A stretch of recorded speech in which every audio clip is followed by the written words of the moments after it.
Fear is extraordinarily contagious. And we saw that in September of 2008 like we've never seen it before in financial markets.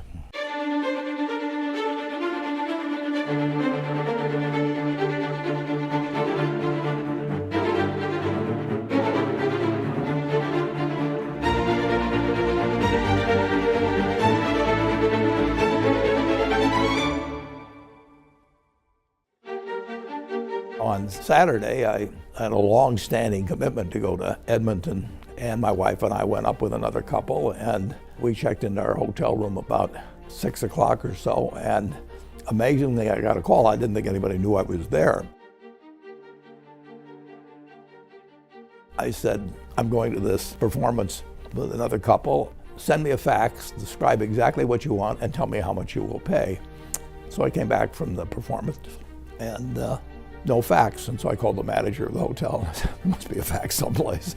And he said, no, there's no fax. And I couldn't figure that out. Well, they called me on a cell phone, which I didn't, I had a little flip phone, which I still have, and it was beyond my technical comprehension to figure out that's what they'd done, because actually they said they'd send a fax. And the following summer, I was arriving in Sun Valley with my daughter, and she said, there's a message on your phone.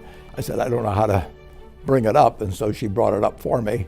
And of course, it was a message from that Saturday night saying, call us and do this or that. So it's a little bit late. So you don't think the message would have changed? No, I could not make a commitment like that.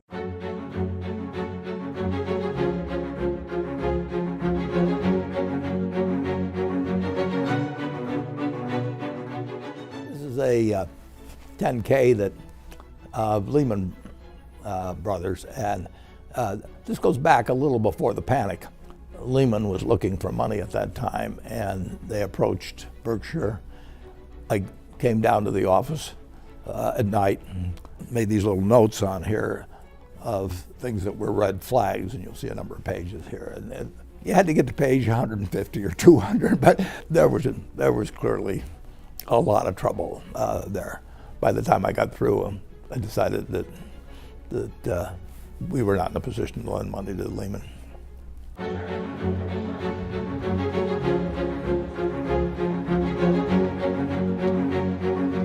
How are you feeling? How do you think?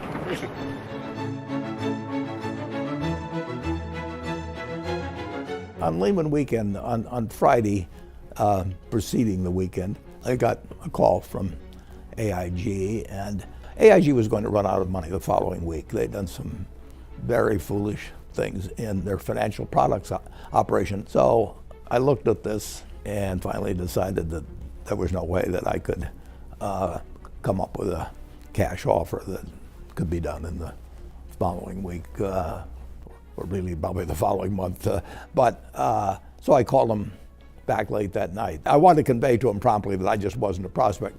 I came back on Sunday. I got a long, previously scheduled dinner, but before we'd gone, I was still getting more calls on AIG, and I went through dinner. I think I behaved reasonably well.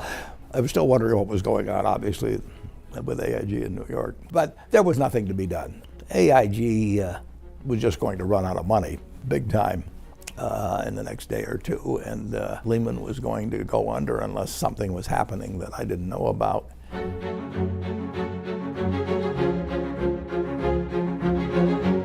One of the lessons of the 2008 and 9 experience, well, really the 2008 experience, was the fact that every company in the United States was a domino, and those dominoes were placed right next to each other. So when they started toppling, everything was in line, and they were very, very close to it. And it's really like the old movies, where there's a run on the bank. It's getting so a guy's money ain't safe unless it's in his sock. If you have a run on a bank and there's a big line in front of the bank and you've got your money in that bank, you're going to get in line. And if the president of the bank comes out and says, our capital ratio is 13%, you don't care, because you don't know what a capital ratio is, and you don't know whether he knows what one is, and he's probably lying to you. A company like Lehman or any major financial institution depends on people being willing to do business with them tomorrow and lend them money tomorrow and take their word the next day. And nobody has to do business with Lehman or any other institution. Once they lose confidence,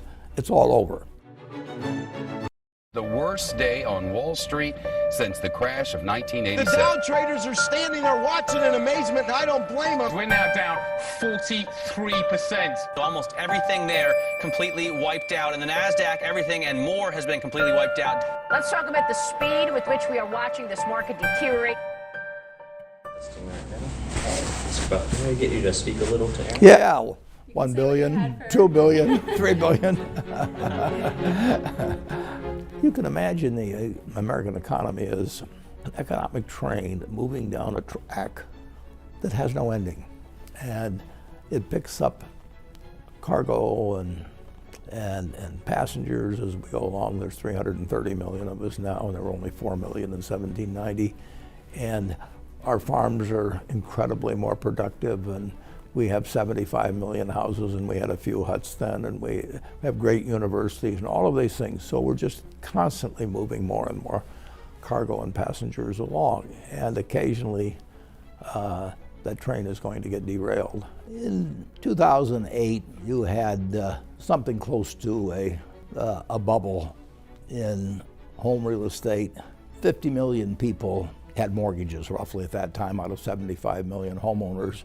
When that bubble burst, it hit home to probably 40% of the households in the country, these people that had mortgages on their houses. And fear spread in the month of September 2008 at a rate that was like a tsunami. Who do you hold responsible for that? Bubbles are always hard to ascertain the originators of it. There really aren't any originators. Everybody got caught in. Some were foolish, some were crooked, some were both.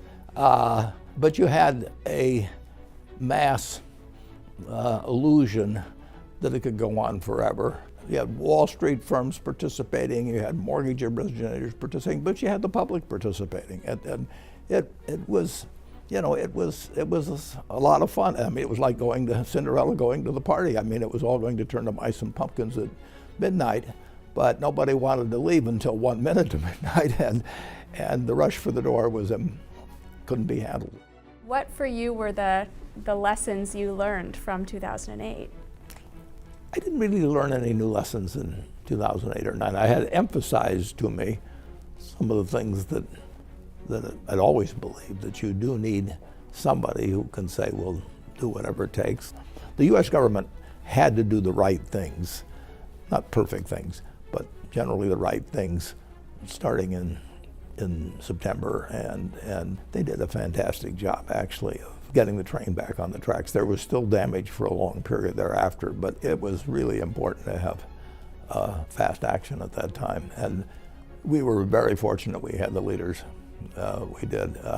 If we'd had people who waited for all the information to be right, or for committees to work, or that sort of thing, it would have been far, far worse. People talk about a fog of war, but there's a fog of panic too. And during that panic, you're getting inaccurate information, you're hearing rumors. If you wait till you know everything, it's too late. People today, 10 years later, they're still affected by the crisis, various people in different ways, but they're not as affected as they were in 2009 or 2010. Has that confidence come back? Yeah, but it comes back slowly.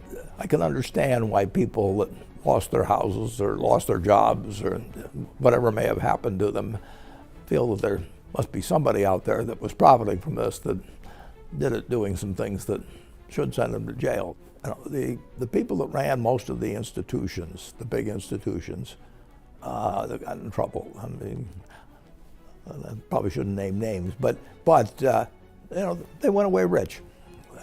They may have been disgraced to some degree, but they went away rich. So I don't think the incentive system has been improved a lot from what it was 10 years ago.